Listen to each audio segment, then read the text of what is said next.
Hello students.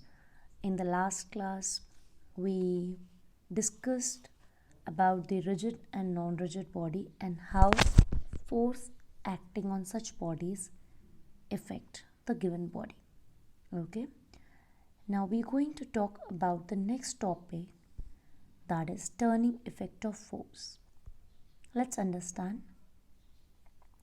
When a force is applied on a body, the body simply gets displaced. It changes state of rest. It changes state of motion. It can bring a change in its speed. It can change the direction of the body. Also, it can change the size and shape of the body. But what happens when you apply force on the handle of the door? When you push the window handle, it simply gets open. But at the same time, is it that it moves? No, it turns about a fixed point. So we are going to talk about here in our next topic, turning effect of force. Let's understand. If a force is applied on a stationary rigid body, it starts moving in a straight line direction because the body is free to move. So it will move in a straight line. But if the body is not free to move, what will happen? For example, the door is fixed with the help of the hinge. If I talk about the handle of the hand floor grinder, it is fixed. So what happens when you apply force in such bodies? The body doesn't move in these cases. What happens then? Since the body is pivoted at a point, at any fixed point, it begins to turn about that particular point. And this turning of a body about the fixed pivoted point is called the turning effect of force. Now in today's class we are going to talk about the turning effect of force.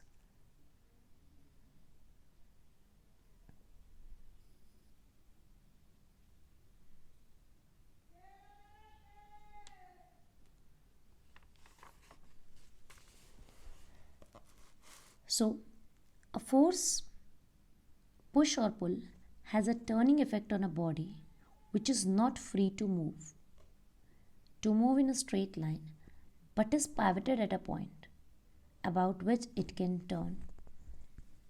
Then the body will have turning effect of force. What is the important condition? The body is not free to move. That means it must be pivoted at a point. So in such cases, the body won't move in a straight line. Rather, it will turn about a particular point. So what are the factors that affect this turning of a body? Yes, number one, the magnitude of force applied. Next, the perpendicular distance of the force from the pivoted point. How does it affect magnitude of force? How does the magnitude of force applied affect the turning effect? It varies directly with it. More is the force applied, more will be the turn. For example, if I push the door gently, it will turn less. But what if I apply more force on the same door? Yes, then the turning effect will be more. Let's talk about the next second point. It is the perpendicular distance of the force from the pivoted. Pivoted point is door. Pivoted point is the fixed point. For the door, it's the hinge. Larger the perpendicular distance of a point at which the force is applied from the pivoted point, more is the turning effect on the body. Let's understand this. Why is it that ever you have thought of that why the handle of the door is always provided at its end? The spanner is provided with a long handle. Yes. Then the steering wheel is having a large diameter, steering wheel of a car. Also the handle of the hand floor grinder is provided at its ends. Now for all these reasonings that we are discussing, the second point is responsible. That what we want is, why we are having the handle of the door, we can have it at the center or nearby the hinge also. But more is this distance from the fixed point of the point of application of force. More will be the turning effect on the body. See, consider two cases. You can do it practically also at your home, sitting at your home. Apply the force on the door somewhere at the center of it, what happens? Yes, the turning effect is less. Now, what if you apply force at the end part of it, or by increasing the perpendicular distance? Yes, the turning effect would be more. So that's the reason. Now, all these examples which are discussed in your book, first one is opening of a door by push. So again, the handle will be provided at the end, so that more is the turning effect. See the next, that is turning of a hand floor grinder. Again, the handle is provided near its rim. It's very clearly written. The handle of the hand floor grinder is provided at its rim, at its end. Yes. Next, a potter's wheel, you must have seen, has a wheel pivoted at the center. Okay, where is he applying the force with his stick? At the end. The potter's wheel turns the wheel. The potter turns the wheel by means of a stick at the rim of the wheel. So again, end. So for all the reasoning questions that are there, or these examples from our daily life that are given in your book, you need to mark one line. What's that? Yes, I have written it in my book. Please make a note of the same. For all the reasonings, you will be having just one single line as the explanation, that is, more is the perpendicular distance, lesser is the magnitude of force applied. Make a note, everyone. You must write it in your book itself rather. More is the perpendicular distance, lesser is the force applied. All these reasonings that are given, there are 7 given in your book. Okay, for all the 7, just one line answer, one particular reason you'll have, that is, more is the perpendicular distance, lesser is the force applied or magnitude of force applied. Fine. Now, the conclusion. Again, the same thing which I have given you in this one line, it is there. Okay, so a body turns or rotates. I'm seeing the last line, please, everyone. Have a look at that. A body turns or rotates about a pivoted point due to the moment of force. Now, what is that moment of force? Let's understand. Okay, whether we call it as moment of force, we call it as turning effect of force, or torque, all three mean the same. So moment of force is equal to the product of magnitude of force, how much force in Newton we are applying, and the perpendicular distance of the force from the pivoted point, in meter the distance from the fixed point. Pivoted point is the fixed point. Okay, so let's move further. So we have now understood what's the formula. The formula for moment of force is force multiplied by the perpendicular distance from the fixed point. There is a note given, very very important it is. So I've highlighted the main line of it. For producing maximum turning effect on a body, if you want the body to turn maximum, okay, what will you do? You'll apply, yes, the force will be applied. The force applied on the body should be maximum, or we can say the perpendicular distance should be maximum. 2 ways. Next, let's talk about the unit of force. Unit of force, SI unit of force, I have highlighted it for you. Please make a note in your books. All these must be underlined as it is. Unit of moment of force, SI unit of force is Newton meter. For force, it's Newton SI unit. Distance, it's meter. So Newton meter. CGS unit, for force, it's dyne. For distance, it's centimeter. So it is dyne centimeter.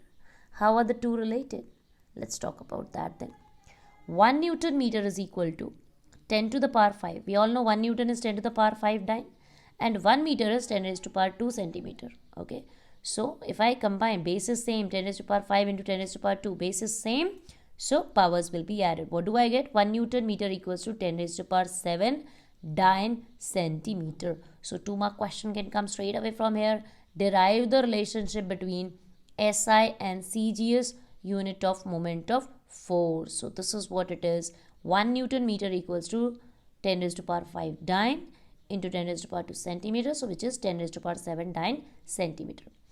Also separately as a 1 mark question, you could be asked, what is the relationship between kgf meter and Newton meter? So it is 1 kgf is 10 Newton. So exactly the same, 1 kgf equals to 10 Newton meter. 1 gram for centimeter, we all know 1 gram force is 1000 dyne. So 1 gram for centimeter equals to 1000 dyne centimeter. You will be asked these important questions, you must mark. Okay, precisely it's written at the bottom. 1 kgf is 9.8 Newton. So rounded off, we can also write in exam 10 Newton meter. 1 gram force, which is 918 dyne centimeter, can also be rounded off and written as 1009 centimeter. Now let's check out the next one, that is the do you know important point. Now since a body can turn in two ways, it can turn in clockwise direction, also the given body can turn in anti-clockwise direction. So we'll have two types of moment of force. How? See, if the effect on the body is to turn it anti-clockwise, moment of force is called anti-clockwise moment. It is taken positive. If the effect on the body is to turn it clockwise, then the moment of force is called clockwise moment. So depending upon in which direction the body moves. Okay, if the body is moving in anti-clockwise direction, it is anti-clockwise moment of force. If the body is moving in clockwise direction, it is clockwise moment of force. Anti-clockwise we will always take as positive, and for clockwise moment we will always take it negative as the sign convention to understand it better. Now the direction of rotation of a body can be changed either by changing the point at which the force is applied or by changing the direction of force applied. So these are the two ways you could be asked. Here the question that will be framed is, what are the two ways by which we can change the direction of a body? The direction of a body, the direction of rotation of a body can be changed first, yes, by changing the point at which the force is applied, and second by changing the direction of force applied. So this was all for today's class. Now let's talk about your homework. What all will you do? You will have to write the definition of anti-clockwise moment of force, its sign convention in the form of notes. Clockwise moment of force, sign convention again. This important second point you will be writing. Okay. Then next you will be writing these relationships between unit of force. You will give the heading unit of moment of force, SI unit, CGS unit. Then these two relationships you are going to write down as it is, which I have highlighted part all in the form of notes I want in your registers, in your notebooks. Moment of force definition only as it is.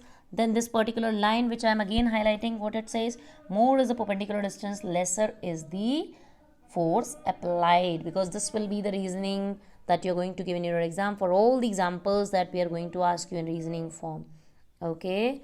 Then comes the factors affecting, as it is you'll write two factors and then you'll write directly proportional to it. Okay.